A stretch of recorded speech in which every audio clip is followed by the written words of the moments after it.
Görüb keçməyən, imkanı olan qardaşlar, analar, bacılar, kimin imkanı varsa, valla canlıya girilən hər bir kəs 10 qəpikdən dəstək olsalar, köməkliyirlər, göstərsələr, yəni biganə yanaşmasalar, inşallah ki, belə bir Ələt qəsəbəsində ailəmiz müraciət edib sosial şəbəkə üzərindən bizə övladının yarımcan olmağı, hal-hazırda reseptlərini ala bilmir anası. Zəhmət olmasa yaxınlaşardınız bir dənə.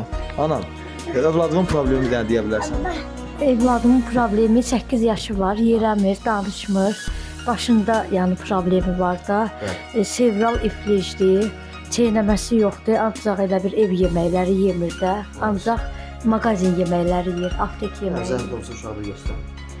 Demək gözəl insanlar, gəlin canlı yayımdan bir dənə bu balamıza köməklik eləyən dərmanların alınmağına. Ana heç sad istəmir, nə yemək, nə geyim, nə keçim, nə ev, heç sad istəmir. Bir dənə balanın dərmanların alınmağında bir dənə köməklik eləsinlər. Sizlərdən bir dənə xahişim odur ki, gözəl insanlar, canlı yayıma hər giren adam 10 qəpikdən köməklik eləsə, o da bir dəstəkdir, o da bir yardımdır.